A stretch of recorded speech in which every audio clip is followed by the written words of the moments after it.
For 400 million years, every top predator has needed the same fearsome piece of equipment, a wicked set of jaws. Out of life's endless struggle, predators evolve, defenses evolve in response, and ferocious top predators evolve again.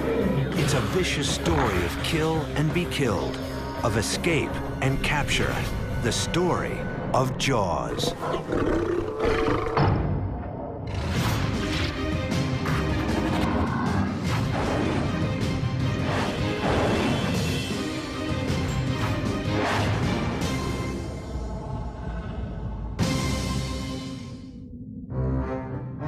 The most powerful set of jaws today belongs to the Crocodilia order, which includes crocodiles and alligators. Their fearsome bite snaps shut with 3,000 pounds of bite force power. On the 1/8 inch point of the sharpest front tooth, 24,000 pounds per square inch, twice as much power as the average nail gun. The crocodile can feed on animals as large as water buffalo and wildebeest.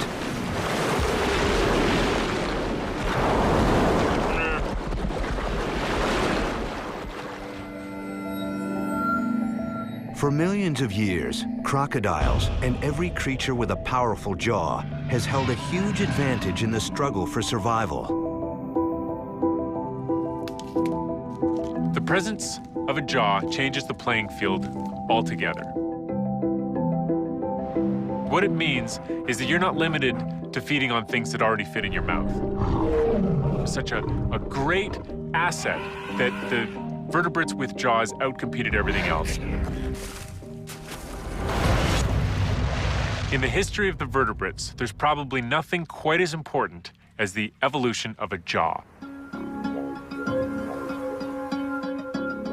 Jaws are everywhere. But once there were no jaws at all. How could one anatomical feature, a simple muscled hinge, drive so much of evolution, literally shaping many animals we see today? The answers begin with the first bite.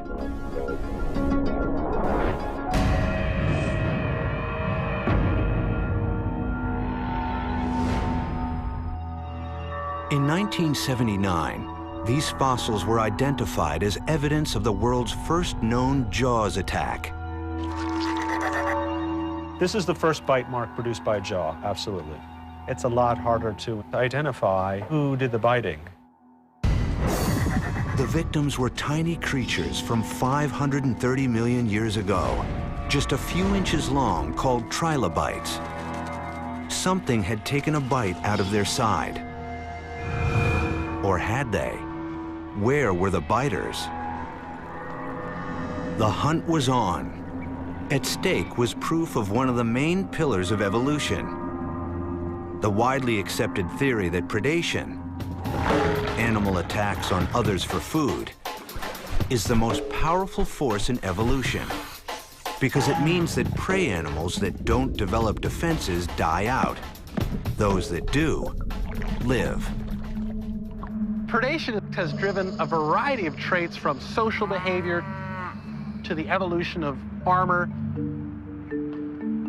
You can see the coevolution and the escalation of this predator and prey interaction by the evolution of very thick shells as predation increased. But if predation was the driver of evolution in the Cambrian, who or what were the predators that attacked and fed on the trilobites? A break in the case came in 1981, when scientists pieced together 4 fossils, thought for 70 years to be 4 different animals, and theorized that they were in fact one giant Cambrian beast. The discovery of a complete fossil a year later proved the theory. They called it Anomalocaris, the strange shrimp. In the Cambrian seas, it was a monster. We're talking up to 2 meters in length And compared to your average trilobite during the Cambrian, which might just be a few centimeters, they really would have dwarfed them. Geologist Bruce Lieberman presides over one of the biggest Cambrian fossil collections in the world at the University of Kansas. One treasure from the vault is this mouth part from Anomalocaris, showing clearly the world's earliest known form of a jaw.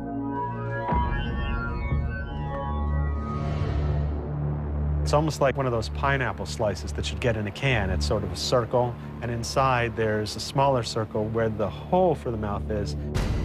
And around that inner circle, there are these little jagged things like teeth. The strange jaw couldn't close all the way, but it could tighten and clamp down, like a nutcracker. Was it the biter?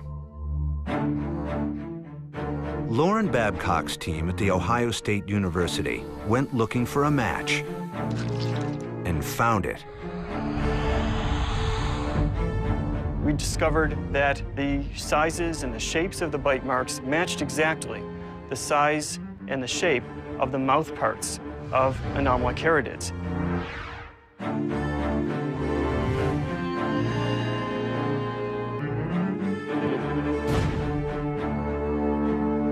The discovery was huge.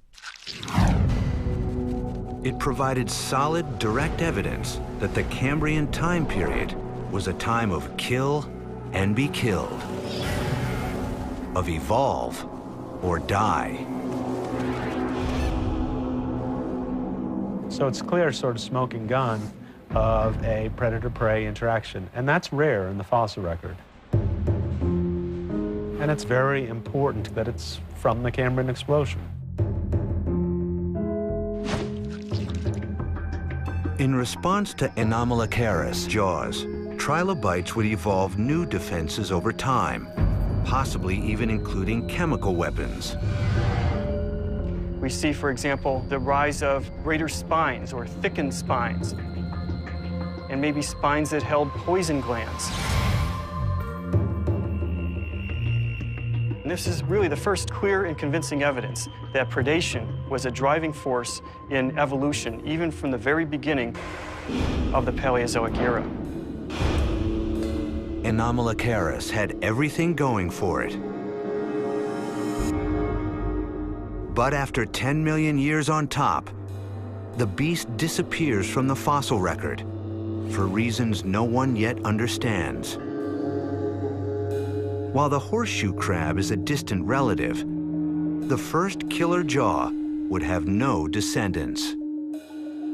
Evolution is, in many instances, a battleground. I mean, let's face it, life is intense out there. Species have to constantly keep changing in order to prevent themselves from going extinct. It becomes a matter of life and death, really, whether or not individuals can adapt in time to this constantly changing environment.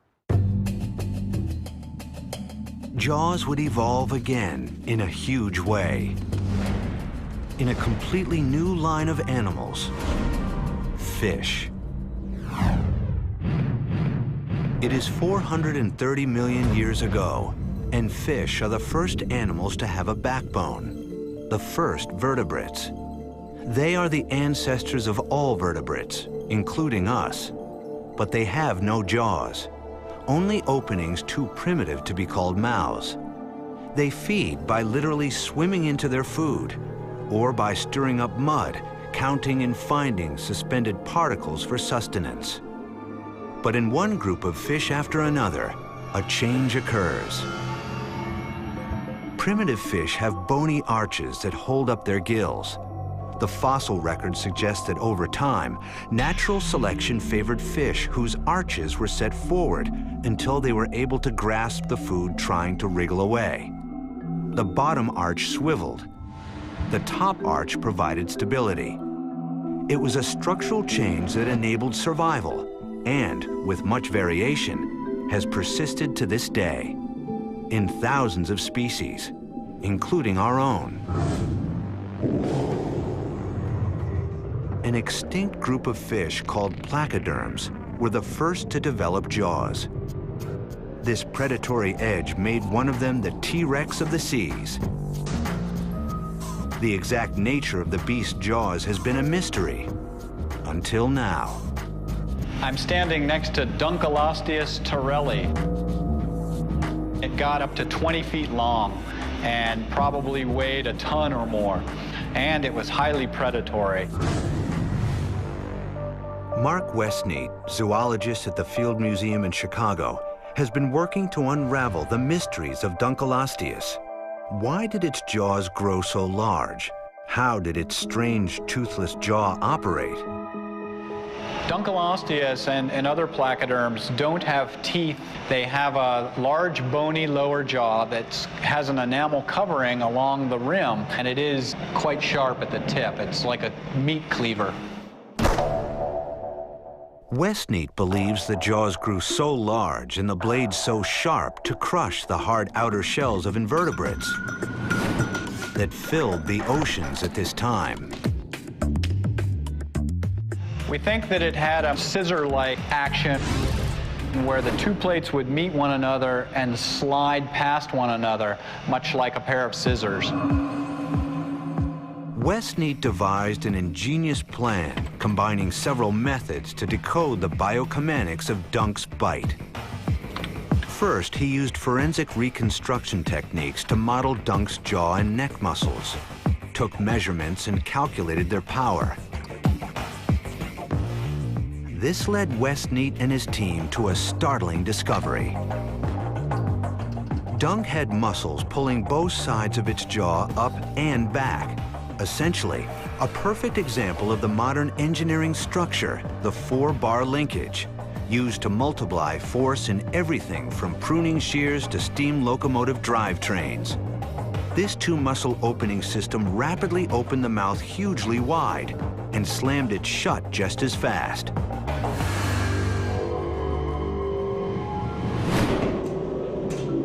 Intrigued, Westneat's team built a 1/3 scale model of the jaw to observe the bite in action.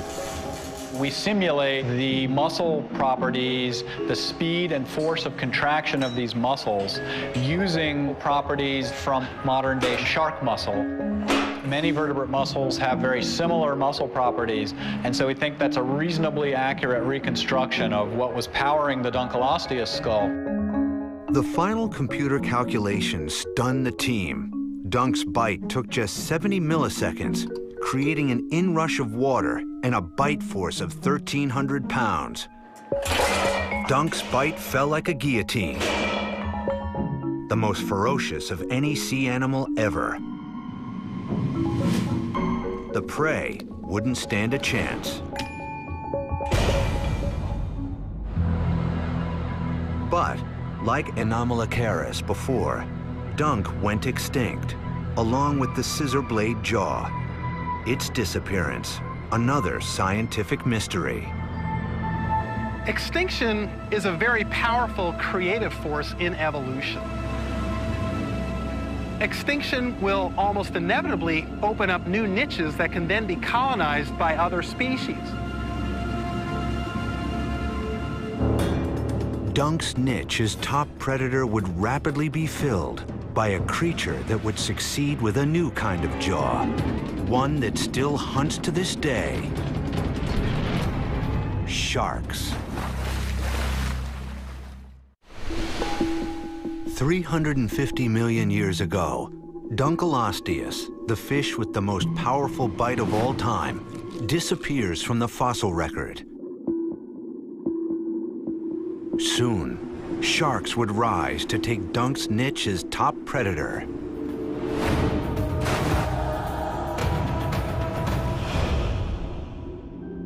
Why did sharks survive and Dunk fail? The earliest sharks were probably lunch meat for Dunkleosteus. Sharks weren't always the top predator. Based on the fossil record, we believe that sharks have been around roughly 430 to 450 million years. And they've been around longer than any other group of vertebrates on the planet today. Biologist Dan Huber's fascination with sharks started early. When I was about 8 years old, a relative of mine was attacked by a shark while surfing off the east coast of Florida. And it just caused this tremendous curiosity in me, and I grew up hanging out by the shark tank at the New York Aquarium. In the hunt for clues to the shark's survival, Dan Huber set out to make the first detailed scientific measurements of the shark's bite. Instead of using a potentially dangerous live shark specimen, Huber got his hands on the head of a dead sand tiger shark that got tangled in a fishing line. His aim? Construct a precise virtual shark jaw inside the computer and study the bite from the safety of a desk chair. The first step to modeling the jaw is a high-resolution CT scan. Using these types of modeling techniques, we can actually get estimates of the maximum performance or maximum bite force of animals like sharks. The system produces a digital version of the shark's skull and an accurate foundation for the computer model. Next, Huber dissects his specimen, carefully measuring each muscle that powers the jaw.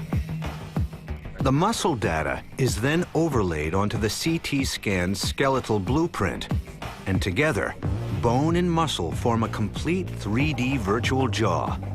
The cyber shark is now ready for its virtual, numbers only, bite.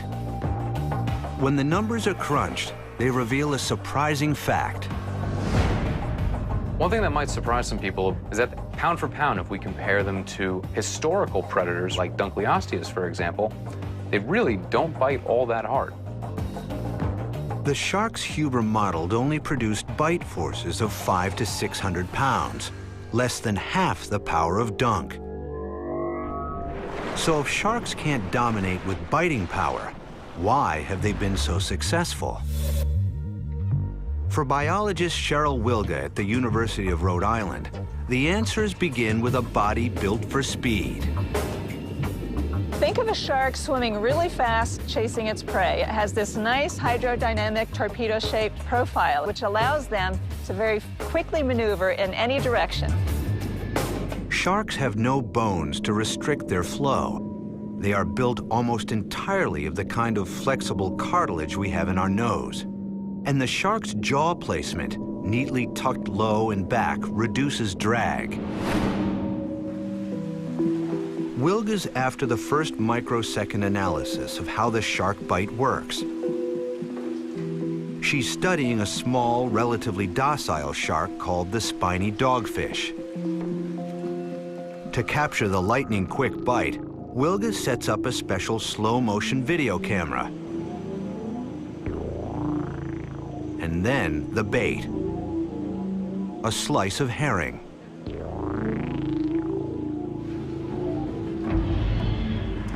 She took it.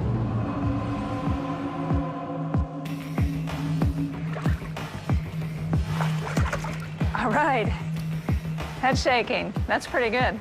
A close-up examination of the video reveals the 5-step shark bite, unique in all of nature.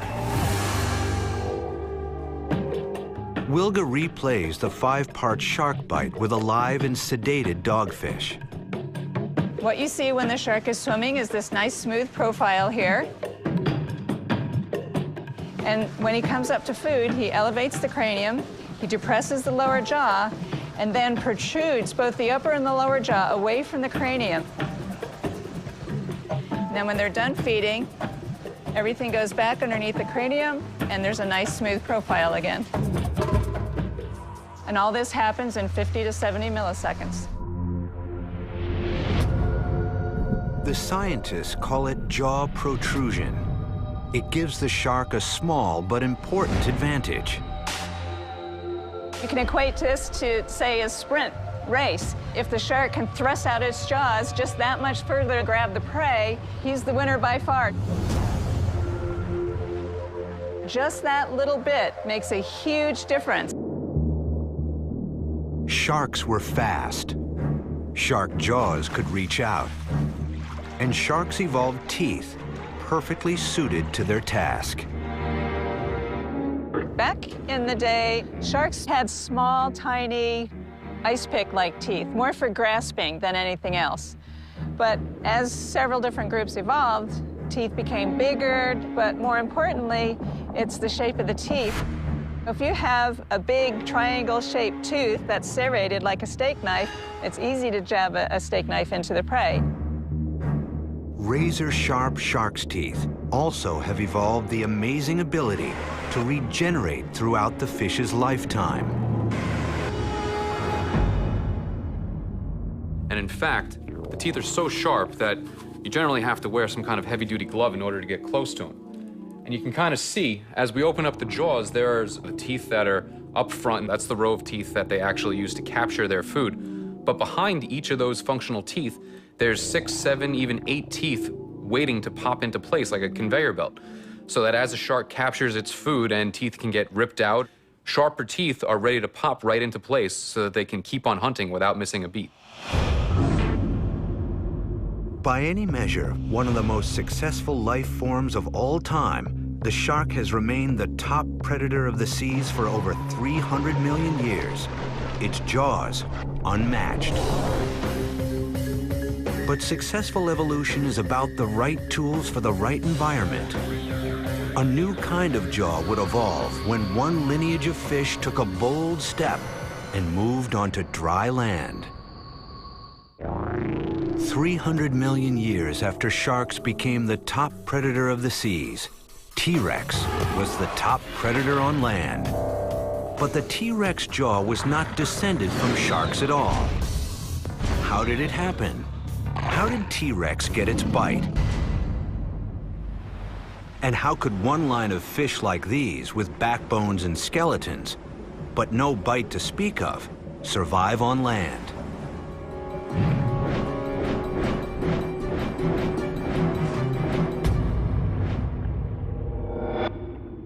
So the early fish, they were living in shallow water. Competition was probably intense for food. If you can gain food in new ways, that's always an advantage. Harvard biologists Charles Marshall and Molly Markey study the strange transitional creatures that lived in shallow water 370 million years ago. They were fish, but they seemed to be on their way to becoming the world's first reptiles. They had fins with fin tails on them. They had gills. And then their fins started to take on structures that enabled them to support their bodies on the bottom. And so it looks like they were beginning to locomote on the bottom using their proto-limbs. Marshall's research reveals that these limbed creatures, called tetrapods, evolved jaws that were also more reptile than fish. This computer simulation, based on fossil skull measurements, shows the early tetrapod jaw in action. They're biting, not sucking, which is really interesting. Fish, for the most part, suck. Because water is very viscous, it supports the food particles well. They open mouths rapidly, which pulls a column of water with the food in it into their mouths. It's possible these guys were acquiring food in a new way, which required biting in the water. This basic life form combination, limbs, a skeleton, and a strong bite, set a successful pattern for many creatures to come, including us. Human beings still have the same form of jaw. 10 million years after they first emerged, tetrapods, having already evolved the biting jaw, were well suited to make the move on land. And once they made the move, their success was stunning.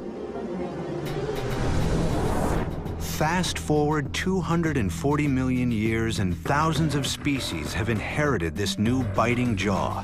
By the age of dinosaurs, survival is a bigger, faster, stronger game. Big-jawed meat-eaters on the offense, small-jawed herbivores on defense. Carnivorous dinosaurs evolved better weapons for killing. More powerful jaws, teeth that were more effective for slicing through flesh, bigger claws, and so on.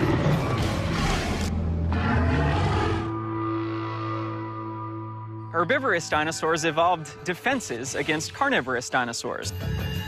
gigantic sizes, horns, spikes, or armor.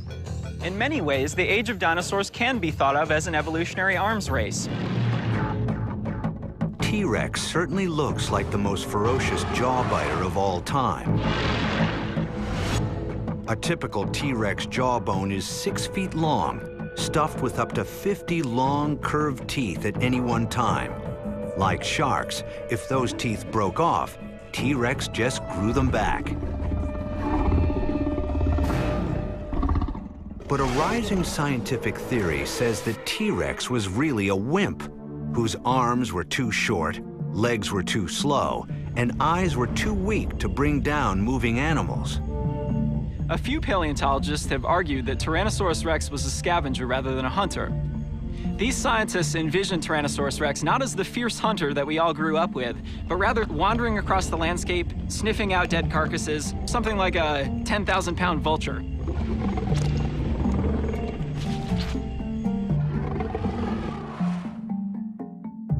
Gregory Erickson is a paleobiologist and a champion of T-Rex. He is having none of it. Tyrannosaurus rex arguably was the most lethal terrestrial animal ever to have existed. You could easily bite through a bone like this. Erickson first became involved in the T-Rex debate in the 1990s, when as a graduate student, he analyzed this rare find, a Triceratops pelvis riddled with exactly 58 bite marks.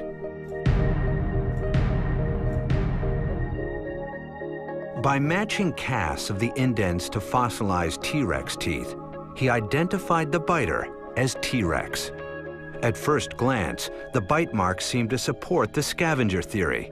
T-Rex clearly took its time with this meal, nibbling the meat off the bone. But Erickson saw a chance to use the bite marks to establish a minimum bite force for T-Rex, and to prove that T-Rex's teeth could do more than just scratch a bone.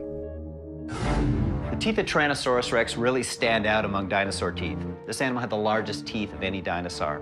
This is the root, this is the crown. So over half of this tooth was actually usable by this animal. So we have 6 inches of tooth that they could work with. And they had a very interesting profile to them, reminiscent of, say, a steak knife or something like that. They even have the serrations on the front and the back. But this really isn't like a steak knife. If you look down at the end of the tooth, you see that it is much more rounded. It's shaped more like a railroad spike or a lethal banana even.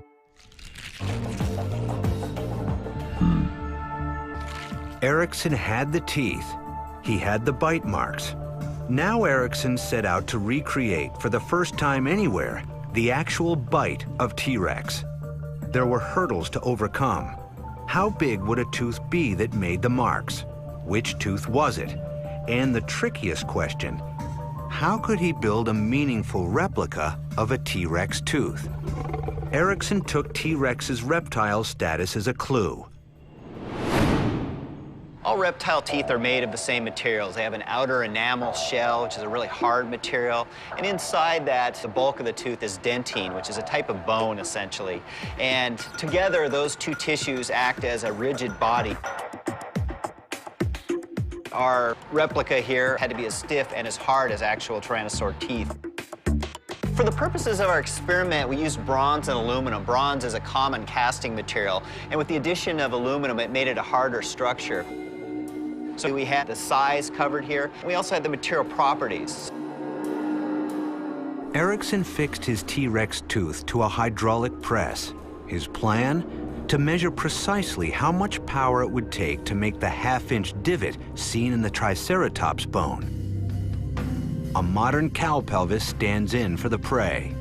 The microstructure of cow pelvic bones are identical to the bones from Triceratops. All right, reset the display scope. Through trial and error, Zero force. Erickson adjusts the torque until he finds a precise match for the power of the real-world bite. Actuator off. And running. Fire away. Fire.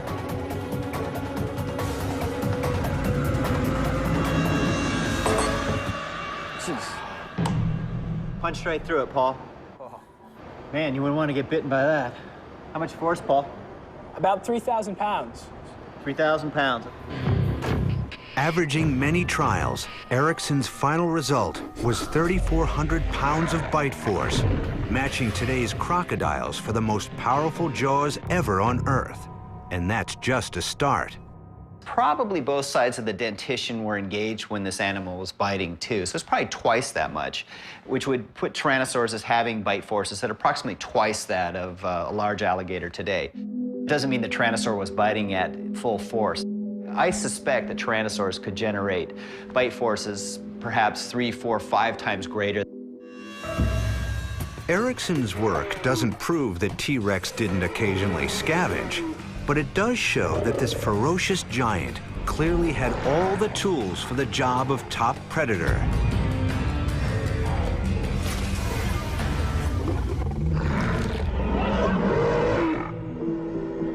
In the shadow of the dinosaurs, a different branch of the first creatures to crawl on land were evolving in their own way, with their own particular jaws and bite.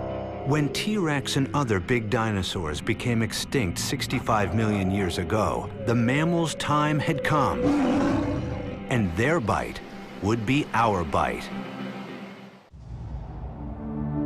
65 million years ago, the dinosaur world order collapsed, most likely in the wake of a cataclysmic asteroid impact. Millions of species vanished from Earth in an event scientists call the Cretaceous Tertiary, KT, extinction. For tiny mammals, KT is the best thing that could have happened. Mammals had lived alongside dinosaurs for over 160 million years, but had almost always remained small. After the KT extinction, it was like an ecological release for mammals. Suddenly, they found themselves in a world with many open niches, and anytime there's an open niche, some organism will evolve to exploit it. That's what mammals did, and that's why we're standing here today. The dinosaurs' demise left room for a new top predator, and mammals, equipped with a new kind of jaw, would exploit the open niche. The key to their success was specialized teeth. But there's an important difference between the teeth of dinosaurs and the teeth of mammals. Dinosaur teeth are all peg-like and they all look the same. Within a mouth, they just all look like a bunch of pegs. But mammal teeth look different in different parts of the mouth. Today, the mammal jaw has evolved to involve teeth that can extract the maximum amount of nutrition from many kinds of food. Incisors at the front for cutting and nibbling the food. Premolars set behind to tear it apart. Molars way at the back that compact against each other to grind the food down into digestible bits. And the killer teeth, the canines, named not for dogs, but for carnivora, the meat eaters. The canines are used to grab onto prey and hold them. So for obvious reasons, canines are much bigger in predatory mammals than they are in other animals. Now, the biggest canines that ever existed were on Smilodon, the saber-toothed cat.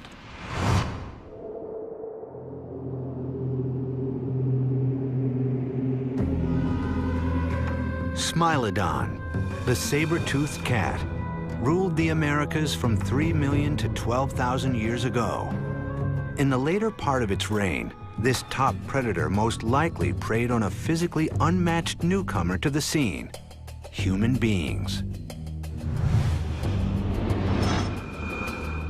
For scientists, Smilodon's strange and enormous 8-inch canines are a fascinating mystery. Why did these big cats evolve such extreme jaws? That's what anatomist Frank Mendel wanted to find out. Animals don't develop structures without presumably some use for them. And so the question is, what did they do with them that would make it worth evolving in this direction?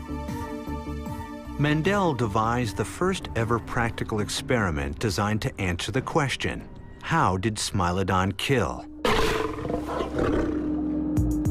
First, he headed to Texas for a study of Smilodon's relatives at a big cat sanctuary. These are the closest living analogs we have for Smilodon. Lions and tigers with 3.5-inch canines are no saber-tooths. But Mandel believes that their kill techniques will help him get closer to solving the mystery of Smilodon's bite. Modern-day big cats bring down very large prey, sometimes 5, 6 times bigger than themselves. And they use their claws and teeth to pull themselves up until they can get a bite on the throat. And then they clamp down on the throat. Surprisingly, the lion's bite force is relatively mild. The lion's chokehold often does not even break the skin. Scientists assume the big cats are strangling their victims, but Mandel has a different idea.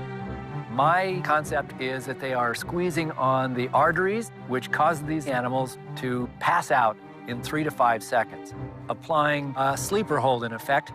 The cat must then hold that for 3 to 5 minutes to deprive the animal's brain of oxygen, and so the animal's now brain dead, and it won't fight with or give the cat any grief.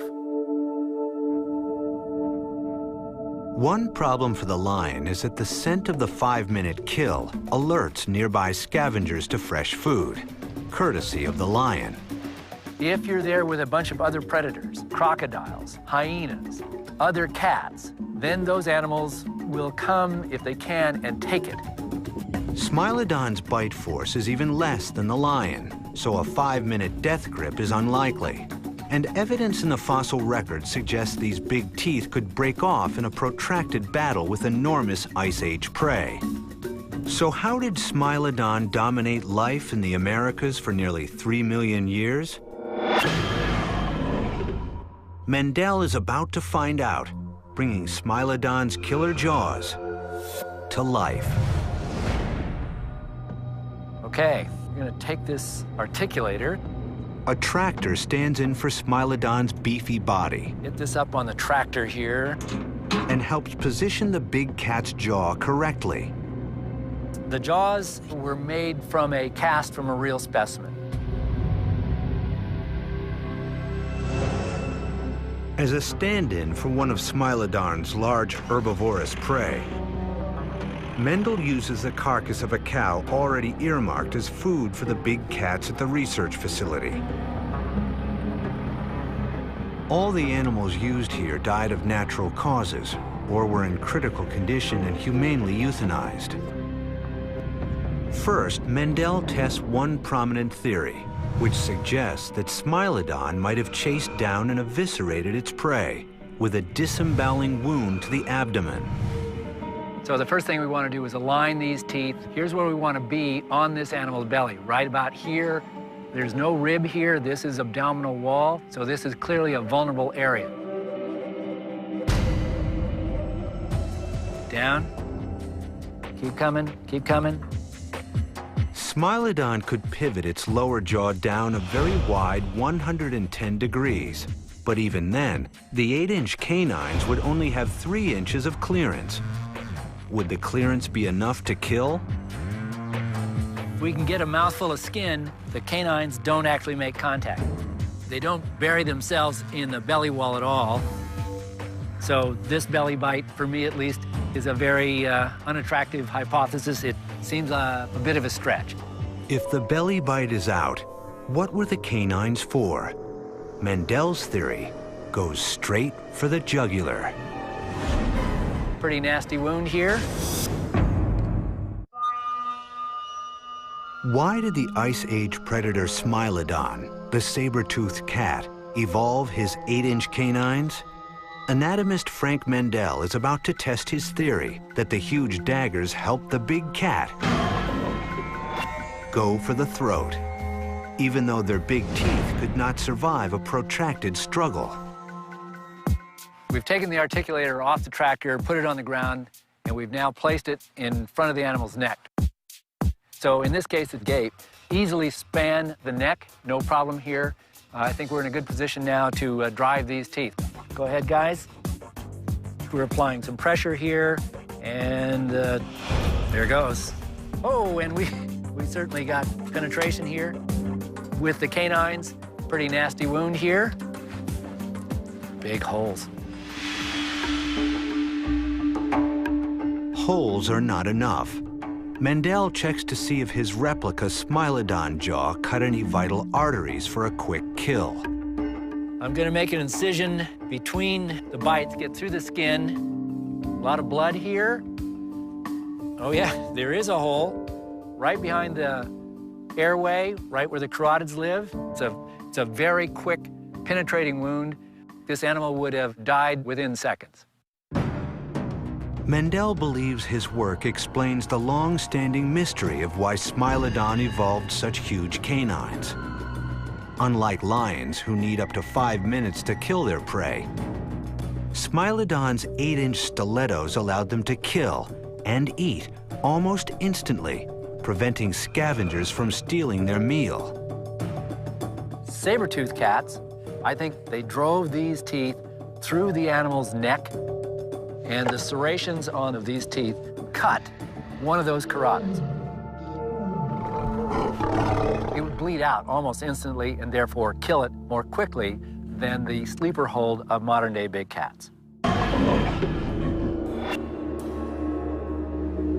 Smilodon became extinct at the end of the Ice Age 12,000 years ago, perhaps due to the sudden change of the climate, or perhaps because early human hunters outcompeted them for prey. As the new top predators, humans were fearsome, but their jaws were puny. How did humans succeed with jaws that are now so small that even our primate cousins have bigger bites? Humans are anatomical wimps. Compared to a chimpanzee, we are weaklings. Scott McGraw is an evolutionary anatomist who studies primates and the extinct relatives of humans, hominids.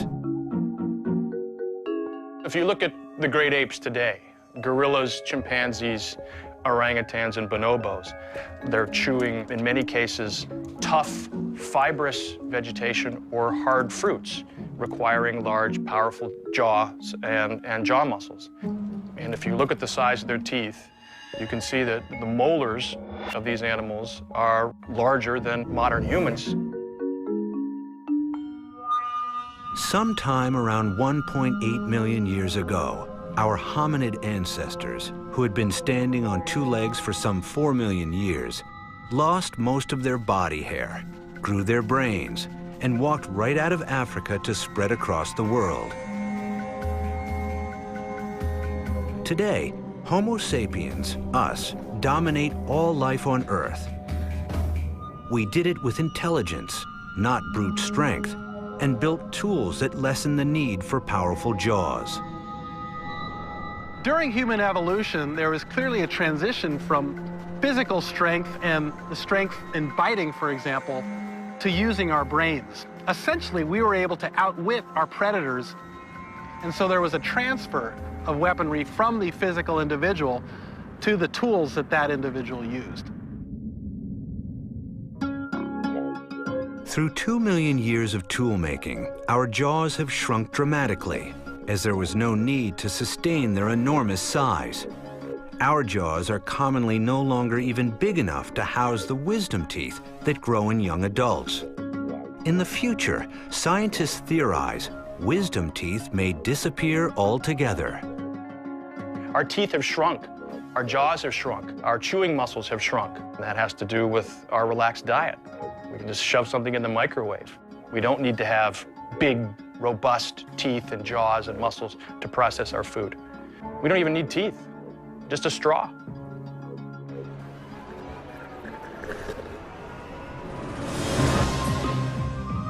For 500 million years, many top predators have had the strongest bite in their environment.